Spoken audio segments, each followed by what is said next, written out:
tahap yang tertinggi. Tuan-tuan dan puan. Dan hari ini saya bagi tahu dan saya nak bertanya kepada diri saya dan diri tuan-tuan.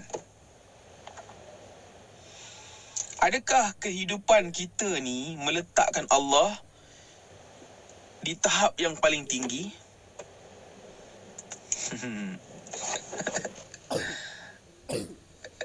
Hamzi. Itu dia. Tuan-tuan. Adakah kita meletakkan Allah yang paling tinggi? Sudah pastinya kita tengoklah. Dalam dunia ni, kita ni sebenarnya kita kata kita Islam. Tapi perundangan kita seluruh dunia. Kita tak cakap hanya di setempat kita. Di seluruh dunia. Perundangan kita, perlembagaan kita, muamalat kita, semuanya hancur. Semuanya kita tidak berpaksikan kepada perintah dan kehendak Allah. Kita ikut kehendak dan perintah daripada Yahud dan Nasara, kehendak hawa nafsu, dan kita square peg kan. Kita memuatkan agama Islam supaya agama Islam yang ada ni boleh sesuai dengan kehidupan hawa nafsu. Agama Islam ni tuan-tuan, dia bukan untuk sesuaikan pada hawa nafsu.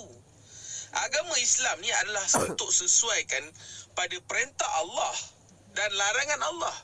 Apa yang Allah perintah, apa yang Allah larang, itulah sebenarnya Islam. Kehidupan kita atas muka dunia ni tuan-tuan, kita sebenarnya hak kita ni adalah untuk menunaikan hak Allah. Tetapi hari ini tuan-tuan dan puan, kita menunaikan hak hawa nafsu. Dan ternyata jelas manusia hari ini bila kita menunaikan hak hawa nafsu, dan ini yang dikatakan manusia telah menjadikan hawa nafsu dia sebagai Tuhan. Ini yang dikatakan dengan syirik, musyrik. Allahumma salli ala Muhammad.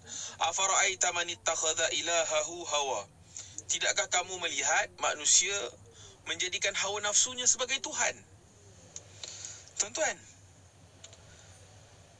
manusia hari ini menjadikan hawa nafsunya sebagai Tuhan. Sebab apa? Sebab apa manusia menjadikan hawa nafsu dia sebagai Tuhan? Sebab inilah yang best. Orang yang menjadikan hawa nafsu dia sebagai Tuhan ni, Allah SWT dah reject iman dia. Dan saya bimbang, saya paling bimbang. Saya ni, kita dalam fasa yang mana kita tak boleh nak menuduh siapa-siapa. Tetapi peringatan ni saya berikan kepada diri saya. Saya tuju khusus kepada diri saya. Saya tuju khusus kepada diri saya. Tuan-tuan dan puan-puan, kehidupan hawa nafsu yang kita hidup ni lah yang mendatangkan banyak musibah. Banyak musibah. Manusia tidak lagi menahan diri. Manusia kerja nak mengambil. Manusia tak ada yang nak memberi. Ada yang nak memberi, tetapi banyak kan nak mengambil. Orang yang menahan diri tu tak ramai, tetapi yang nakkan kebebasan sangat ramai. Tuan-tuan, tuan-tuan dan puan, tuan-tuan tengok saya bagi tahu dengan tuan-tuan Saya bagi tahu dengan tuan-tuan contohlah yang tengah kes yang tengah viral sekarang ni. Apa kes yang tengah viral sekarang ni? Apa yang tengah viral sekarang ni? Kan? Satu orang makcik, dia punyalah marah kepada suatu orang lelaki yang berpoligami. Sampai shaking bagai Sampai shaking bagai. Tapi bila kes apa? Bapa ayam tu, kan? Perempuan-perempuan saya tengok, memang siap, hi daddy. Tak apa, semoga daddy ni diberikan kesedaran. Kepala otak engkau. benda ni sebenarnya tuan-tuan, saya nak bagi tahu dengan tuan-tuan, dia adalah satu pembuktian jelas, terang, bersuluh lagi bermerit, yang manusia hari ini telah berjaya dirosakkan. Sebab itulah ada ulama bagi tahu, sistem pendidikan yang ada hari ini inilah punca kepada banyaknya permasalahan sosial yang berlaku hari ini. Perempuan-perempuan yang dihantar di sekolah, inilah yang menjadikan permulaan rosaknya masyarakat. Perempuan yang dihantar di sekolah menjadi produk kepada sistem. Mak, ayah, suami yang menghantar anak perempuan, mereka juga orang yang bertanggungjawab. Bertanggungjawab kerana menghantar anak-anak ke sistem pendidikan Yahud dan Nasara. Tuan-tuan dan perempuan, saya bagi tahu dengan tuan-tuan dan perempuan, Nabi SAW bagi tahu di satu zaman nanti, di zaman Dajjal, bila kamu dengar Dajjal telah keluar, ikatlah isteri dan anak kamu. Isteri dan anak kamu ikatlah. Dan hari ini Dajjal telah keluar. Walaupun the big boss dia belum keluar, tetapi sistem dia telah keluar, tuan-tuan dan perempuan. Sistem Dajjal tu telah keluar dan kita berada dalam sistem Dajjal hari ini. Dan saya bagi tahu dengan tuan-tuan dan perempuan, sepatutnya bukan masa lagi untuk menghantar anak perempuan anda untuk belajar dalam sistem. Don't get me wrong, bukan jangan belajar. Perempuan bukan jangan belajar, tetapi bukan dihantar kepada sistem Dajjal. Belajarlah di rumah. Belajarlah homeschooling. Berapa banyak orang-orang hebat di zaman dahulu, mereka belajar secara homeschooling. Belajar secara homeschooling ni, tuan-tuan dan perempuan, jauh lebih efektif, jauh lebih berkesan, jauh lebih membina sel-sel otak berbanding hantar anak ke sekolah. Siapa kata homeschooling tu mahal? Homeschooling tak mahal. Tuan-tuan dan perempuan, saya sentiasa kena tekankan, Saya sentiasa kena tekankan, tuan-tuan dan perempuan, sistem Yahud Nasara yang kita hidup ni, dalam perundangan, dalam pendidikan, dalam kewangan, dalam kesihatan, dalam segala serba-serbi, dia adalah satu kehidupan yang kita ni mengangkat hawa nafsu. Dia mengangkat hawa nafsu. Saya bagi tahu dengan tuan-tuan, dia adalah satu kehidupan yang mengangkat hawa nafsu. Kerana kita tengok sendiri dah, tuan-tuan, kehidupan yang kita berada ni, kita mengangkat Allah ke? Peraturan Allah tu dijulang ke? Undang-undang Allah tu dijunjung ke? Tak, kita tak junjung undang-undang Allah, kita tak julang undang-undang Allah.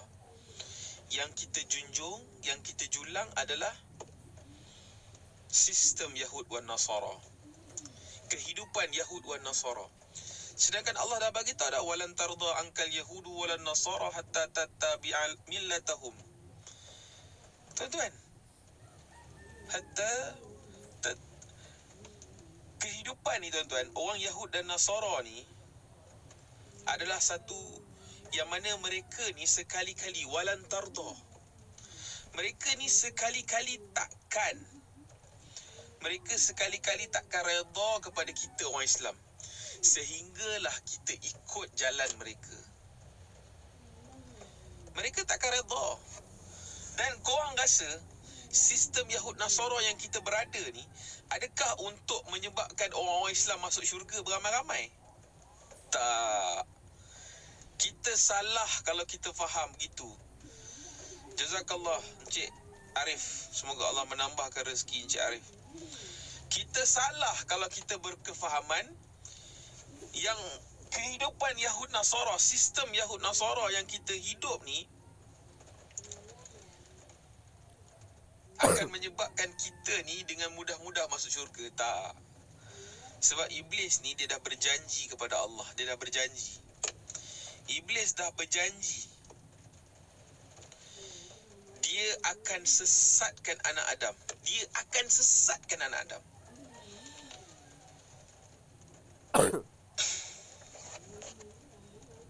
Allahumma salli ala Sayyidina Muhammad wa ala ali Sayyidina Muhammad.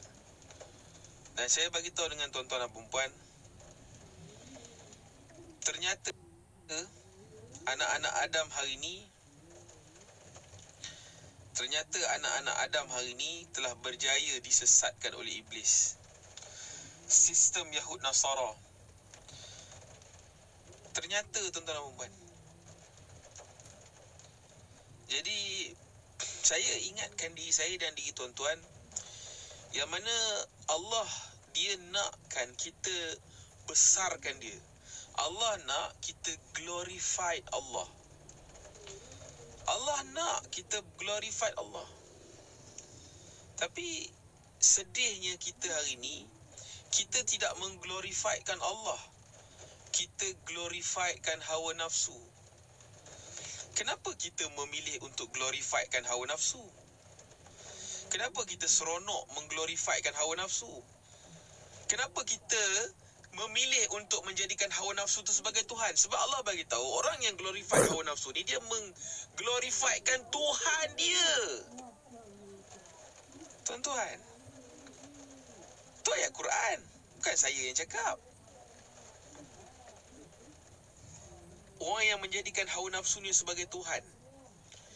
Kau nak bertuhan kepada Allah, tetapi dalam masa yang sama kau nak bertuhan kepada hawa nafsu. Macam mana? Ini yang dikatakan dengan musyrik. Inilah yang dikatakan dengan musyrik. Berapa ramai orang-orang musyrik? Tuan-tuan, di zaman Nabi Muhammad SAW, orang-orang musyrik, mereka memanggil Nabi dengan panggilan yang mereka kata Nabi telah sesat. Mereka percaya kepada Allah. Mereka percaya kepada Allah yang mencipta langit dan bumi. Mereka percaya. Tetapi pada mereka ada Tuhan Lata, Tuhan Uzza. Pada mereka ada Tuhan-Tuhan lain. Jadi hari ini tuan-tuan dan perempuan, kita mengulangi sejarah. Kita mengulangi sejarah. Kita meyakini Allah, tetapi manusia hari ini dia membela sains. Dia membela matematik. Seolah-olah sains dan matematik ni dah menjadi agama kepada mereka, dan agama, sains dan matematik itu lebih penting daripada tauhid dan akidah kepada Allah.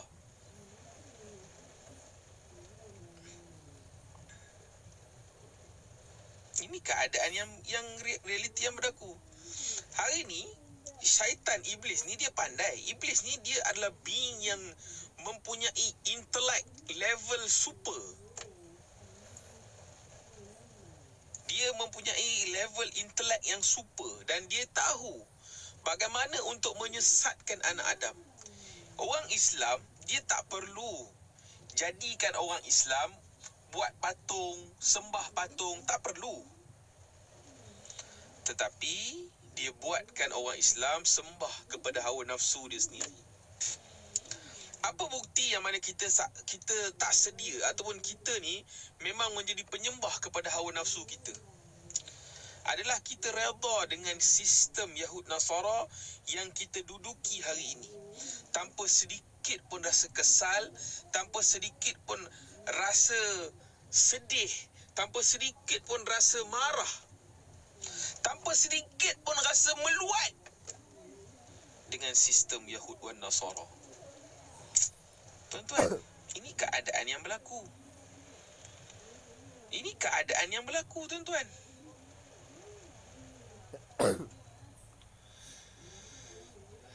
Kata ulama, rada bil kufur, kufur. Orang yang reda dengan satu-satu kekufuran, dia adalah orang yang kufur. Jadi, tuan-tuan dan perempuan, saya bercakap ni tuan-tuan, adalah untuk ingatan kepada diri saya dan diri tuan-tuan. Saya bercakap ni tuan-tuan adalah kerana untuk menyampaikan. Yang utamanya adalah saya nak kena bercakap adalah, wahai orang Islam, saudara-saudaraku yang aku kasihi sekalian, jom kita kembali kepada rukun iman dan rukun Islam. Kita kembali kepada rukun iman dan rukun Islam. Yang mana hari ni orang Islam telah jauh daripada rukun iman dan rukun Islam. Kita kata kita beriman kepada Allah, kita beriman kepada hari akhirat, tetapi tak, paksi kita bukannya akhirat, paksi kita dunia. Kita kata kita beriman kepada rukun Islam, tetapi hakikatnya kita tidak beriman kepada rukun Islam. Kita berlawanan dengan rukun Islam. Tuan-tuan, saya cerita sikit berkenaan dengan rukun Islam, rukun iman. Rukun iman yang pertama adalah percaya kepada Allah dan percaya kepada kemutlakan Allah, segala keilmuan Allah. Tuan-tuan, saya bagi tahu dengan tuan-tuan dan puan-puan, rukun iman yang pertama adalah percaya kepada Allah. Dan kita kena beriman kepada semua yang menjadi kemutlakan Allah, menjadi keilmuan Allah. Kita kena beriman kepada perkara tu. Dan masalahnya hari ni, kita nak percaya kepada Allah, tetapi kita nak percaya juga kepada sihir, kepada sains. Itu masalah orang ramai. Sebab apa? Sebab lawan kepada Allah itu adalah hawa nafsu. Orang nak menjadikan hawa nafsu sebagai Tuhan. Tuan-tuan, ayat Quran ada ceritakan tentang, tidakkah kamu melihat orang yang nak ambil Tuhan selain daripada Allah, yang akan menyebabkan kebinasaan kepada diri dia. Tuan-tuan, kebinasaan kepada orang yang mengambil selain daripada Allah. Kalau adalah Tuhan lain di langit dan di bumi, nescaya kita ni akan hancur binasa, tuan-tuan dan puan. Dan Tuhan lain tu, manusia dia tak ambil, dia orang Islam terutamanya, kita tak ambil topekong, kita tak ambil patung-patung ataupun lambang-lambang, kita tak ambil. Walaupun memang ada pun sebenarnya, tetapi secara umumnya orang tak ambil itu sebagai Tuhan, tetapi mereka jadikan hawa nafsu mereka sebagai Tuhan. Lawan kepada Allah adalah hawa nafsu. Dan hari ini kita berada dalam satu kehidupan yang tidak mengangkat Allah dan tidak mengangkat keilmuan Allah. Kita tidak meletakkan kemutlakan sepenuhnya kepada Allah. Kita nakkan hawa nafsu kita, kita nakkan kehidupan hawa nafsu kita, tuan-tuan dan puan-puan. Ini yang kita nak. Kenapa kita nakkan kehidupan hawa nafsu? Tuan-tuan dan puan-puan, saya nak bagi tahu dengan anda, kalau anda tak sedia tinggalkan hawa nafsu anda, sekurang-kurangnya akurlah. Ya Allah, betul, kehidupan hawa nafsu ni rosak. Akur. Jangan dengan sombongnya, jangan dengan sombongnya mengatakan tak apa. Jangan dengan sombongnya mengatakan tak apa, tuan-tuan. Tetapi itulah keadaan yang berlaku hari ni. Dengan apa yang tuan-tuan, saya tujukan khusus kepada orang-orang yang mahu berfikir, orang-orang yang ulil albab, orang-orang yang ada kemahiran ataupun Allah berikan kewajaran berfikir. Anda lihatlah komen-komen yang ada dalam live ni. Dalam live ni, mereka ni berkomen memang fokus on hawa nafsu. Memang fokus mereka bukan untuk glorified Allah.